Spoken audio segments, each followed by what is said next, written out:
Now, I don't know what the temperature went down to last night, but right now it's probably about minus 29 or something like that. So it probably went down to minus 30 something. Like I said, I didn't check the record.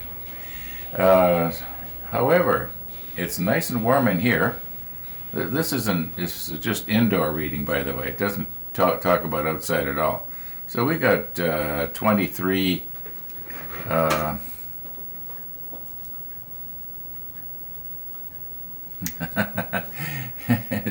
That wasn't planned. Okay, so yeah, the neighbor walks by and looks in, and if she sees me, she waves. That's kind of nice, eh? Okay, I don't know, maybe I should cut this out. No, I'm going to leave it in. Anyway, so this is indoor. Now we got 23 Celsius in here right now. That's pretty warm. It's almost too warm. But the humidity, look at how low the humidity is, 25%. So we're going to have absolutely no problem with our parts drying. In fact, I think I mentioned this before.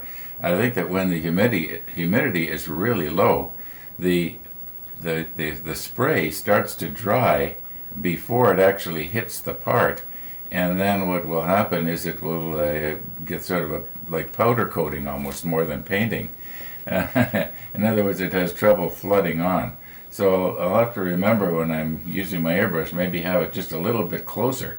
Now, speaking of airbrush, I gotta go downstairs and plug in my my air hose. So, okay, I'm gonna go do that, and then we'll just get started here.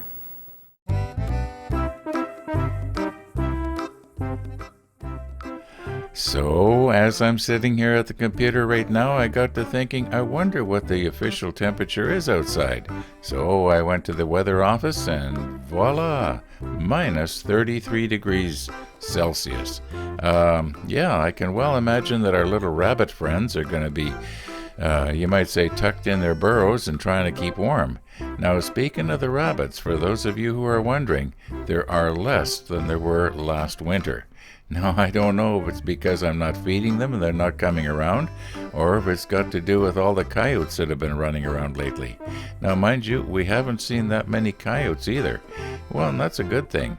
You know, I've got nothing against coyotes, but I just don't want them in my yard.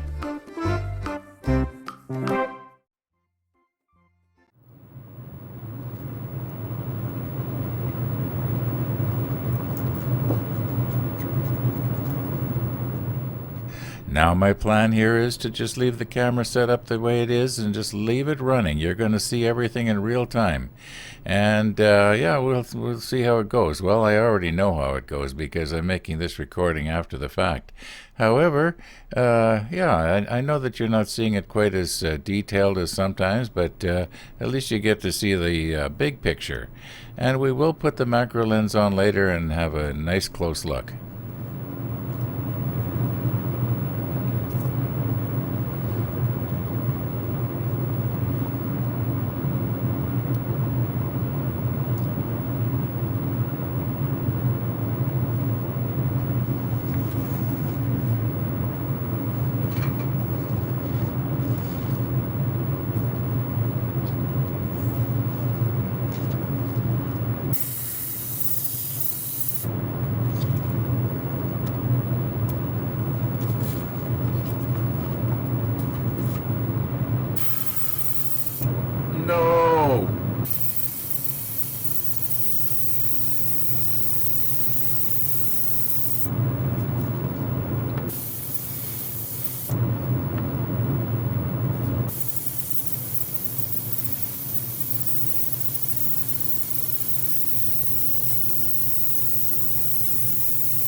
as I mentioned earlier, we will put on the macro lens and have a nice close look at some of these pieces. Now, we're not going to look at all 18,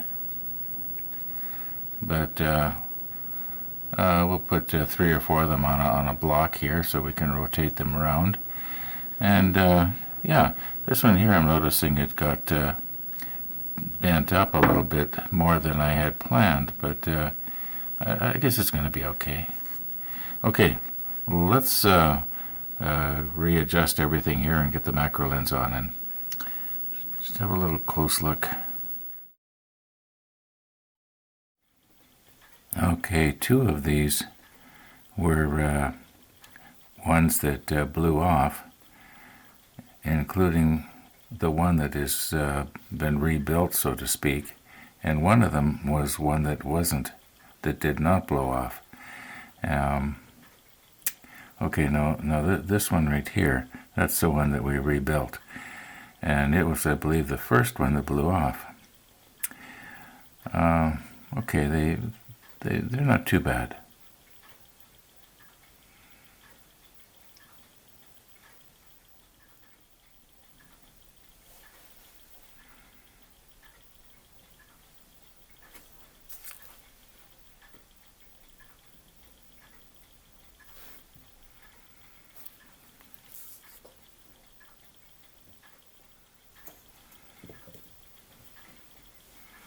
Just let me reposition a little bit here.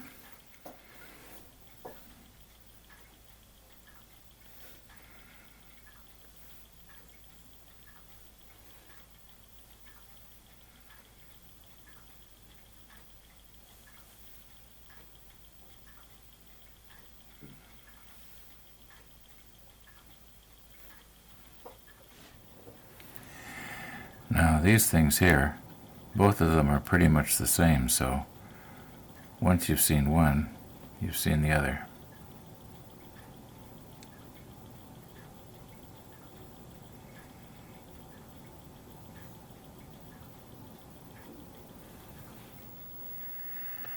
Okay, now getting these all painted completes step 43.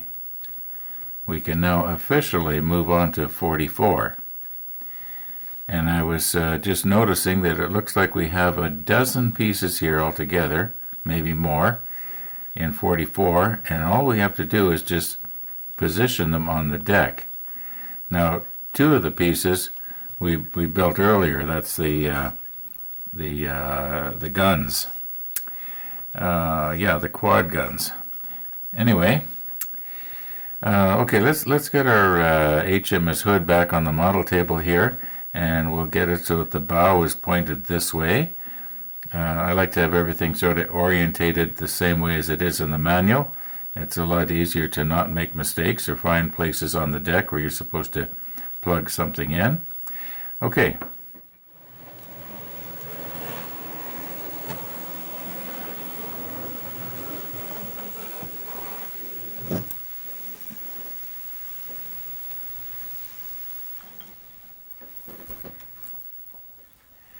Now, of the 18 binocular units that we made up, we only used 4 of them here in step 44.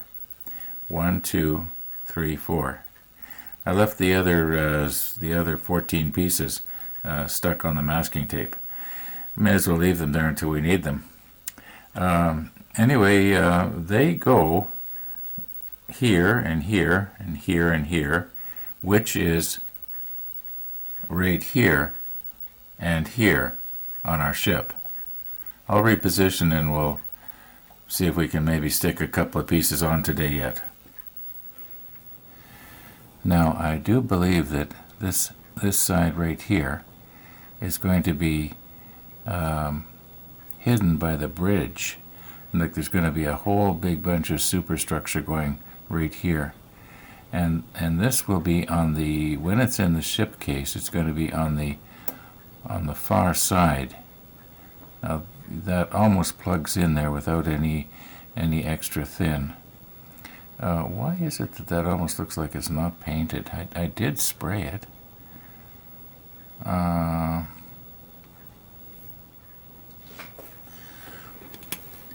Okay, I guess what it is that the 66 looks so much like the plastic.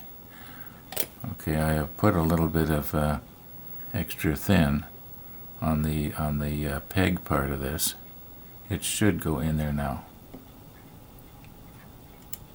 Oh, come on, Ron.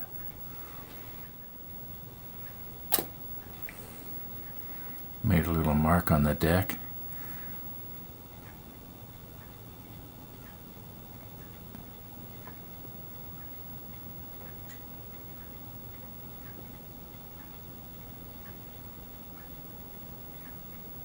You know what? I think I'm going to have to put a little bit of extra thin in that hole.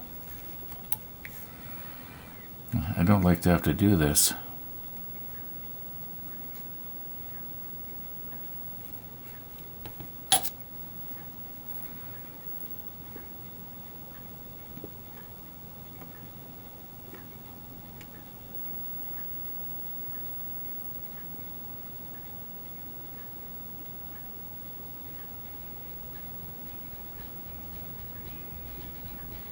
There we go.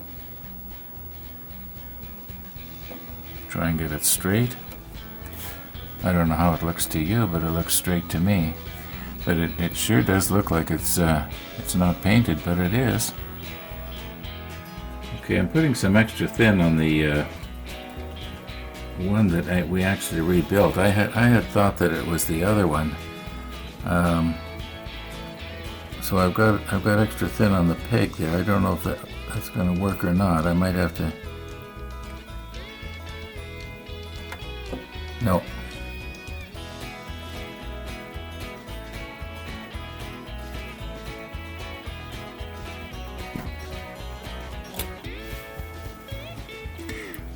Now this video we're going to have to cut off for today, folks. Let me get this in place. Okay, I think once that cures, and I notice that the binocular is looking a little bit more towards the stern than this one is, but that's all right, because in reality they probably would not have been exactly the same anyway, unless they were both looking at the same ship at the same time. Anyway, we'll put the rest of them on tomorrow, folks. Thanks for watching, and all being well, we will see you tomorrow.